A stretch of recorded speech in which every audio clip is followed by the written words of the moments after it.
Hello my dear student, आज हम बात करेंगे second chapter units and measurement की और उसमें पहला टॉपिक हमारा है फिजिकल क्वांटिटी। तो हम समझेंगे कि फिजिकल क्वांटिटी है क्या।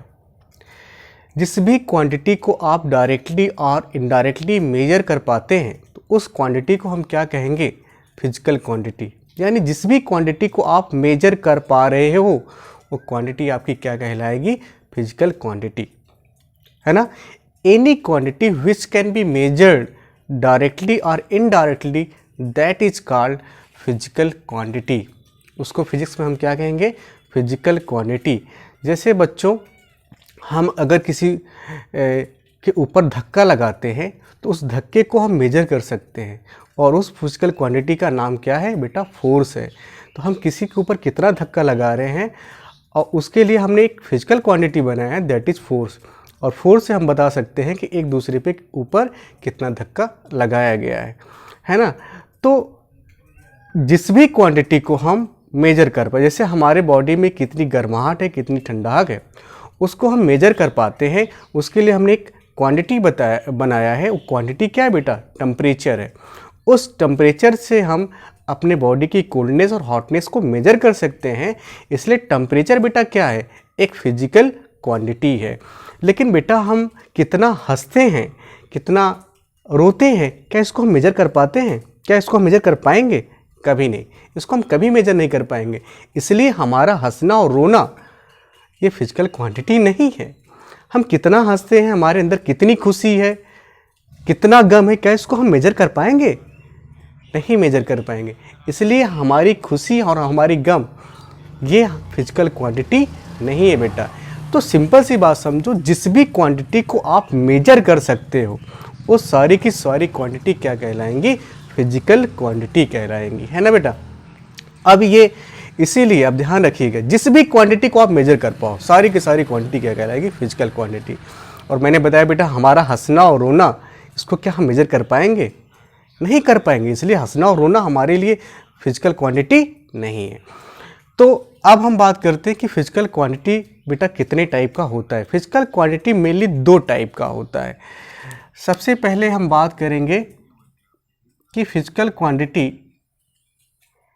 में पहला टाइप कौन होगा। पहला टाइप बेटा हमारा होगा जिसको हम कहते हैं फंडामेंटल। क्या कहते हैं बेटा, फंडामेंटल। इसको फंडामेंटल फिजिकल क्वांटिटी कहते हैं। और दूसरे को हम कहते हैं डेराइव्ड। क्या कहते हैं, डेराइव्ड फिजिकल क्वांटिटी कहते हैं। इसको और भी कहते हैं और इंडिपेंडेंट फिजिकल क्वांटिटी भी कहते हैं। क्या कहते हैं बेटा, इंडिपेंडेंट फिजिकल क्वांटिटी। और डेराइव्ड को हम कहते हैं और दूसरे नाम से जाना जाता है बेटा, डिपेंडेंट फिजिकल क्वांटिटी के नाम से जाना जाता है। अब बेटा जैसे नाम से ही क्लियर है बेटा कि फंडामेंटल और इंडिपेंडेंट फिजिकल क्वांटिटी, यानी ऐसी क्वांटिटी जो दूसरे क्वांटिटी पे डिपेंड ना करता हो या जिसको एक्सप्लेन करने के लिए दूसरे क्वांटिटी की रिक्वायरमेंट नहीं होती है, ऐसे क्वांटिटी को हम क्या कहते हैं, फंडामेंटल और इंडिपेंडेंट फिजिकल क्वांटिटी कहते हैं। और वो बेटा फंडामेंटल और इंडिपेंडेंट फिजिकल क्वांटिटी कितनी होती है, मेन 7 होती है। 7 फंडामेंटल क्वांटिटी बेटा होती है। फॉर एग्जांपल अगर हम एग्जांपल की बात करें बेटा, फॉर एग्जांपल जैसे पहला फिजिकल क्वांटिटी होता है फंडामेंटल फिजिकल क्वांटिटी होता है जैसे लेंथ। क्या होता है, लेंथ, मास, टाइम, इलेक्ट्रिक करंट है ना बेटा, टेम्परेचर, ल्यूमिनस इंटेंसिटी और लास्ट हमारा है अमाउंट ऑफ सब्सटेंस। देखिए, length, mass, time, electric current, temperature, luminous intensity, amount of substance. 1 2 3 4 5 6 7। तो यही हमारे 7 फंडामेंटल क्वांटिटी होते हैं जो बेटा जिसको एक्सप्लेन करने के लिए हम दूसरे क्वांटिटी की मदद नहीं लेते हैं। जैसे समझाते हैं आपको, यानी ये एक दूसरे पे इंडिपेंडेंट है। मतलब अगर आप बताओ बेटा, अगर हमें टाइम को बताना है तो क्या उसको हम लेंथ से एक्सप्लेन कर सकते हैं? नेवर। यानी टाइम को हम लेंथ और मास और अदर क्वांटिटी से एक्सप्लेन नहीं कर सकते हैं। इसलिए ये क्वांटिटी क्या कहलाती हैं? इंडिपेंडेंट फिजिकल क्वांटिटी कहलाती हैं। ये एक दूसरे पे डिपेंड नहीं करती हैं, है ना। यानी अगर हमें मास को एक्सप्लेन करना है तो मास को एक्सप्लेन करने के लिए हमें टाइम की रिक्वायरमेंट नहीं होगी। हम टाइम से इसका एक्सप्लेनेशन नहीं दे सकते हैं।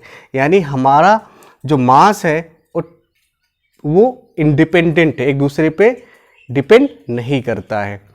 तो अब हम बात करते हैं डिराइव और dependent.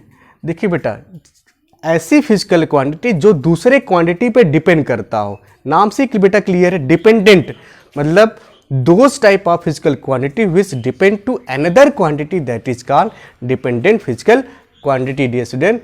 So you can understand, जैसे फॉर एग्जाम्पल हम बात करें बेटा, जैसे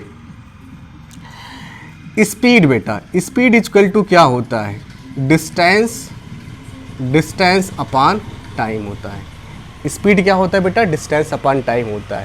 यानी स्पीड को हमें एक्सप्लेन करने के लिए डिस्टेंस और टाइम को लाना पड़ेगा, बताना पड़ेगा हमें। अगर स्पीड को एक्सप्लेन करना है तो हमें डिस्टेंस और टाइम बताना पड़ेगा।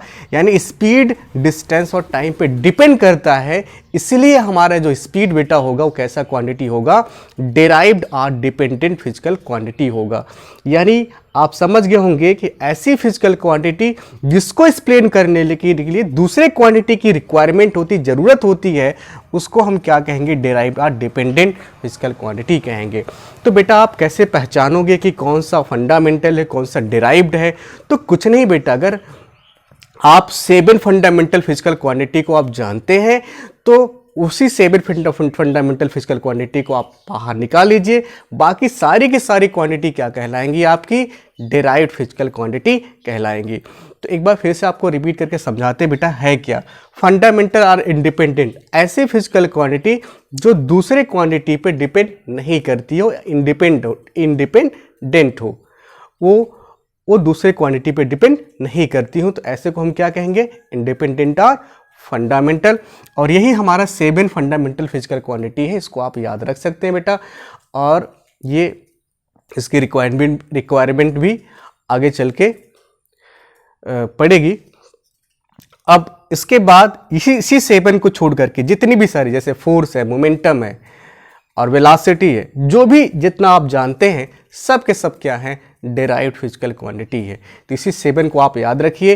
इसी 7 को जब आप निकालेंगे, बाकी सारी की सारी क्वांटिटी क्या बन जाएंगी? आपकी डेराइव्ड और डिपेंडेंट फिजिकल क्वांटिटी कहलाएंगी। स्टूडेंट आपको समझ में आया होगा। तो 1 बाय 1 आपको ये लेक्चर मिलते रहेंगे। अगर आपको समझ में आ रहा है बेटा तो आप ज़रूर कमेंट करिए। अगर कोई दिक्कत आ रही है, कोई सुझाव देना चाहते हैं, तो आप अपना वैल्यूएबल कमेंट इस पर कर सकते हैं और इसको शेयर और सब्सक्राइब भी कर सकते हैं। Thank you dear.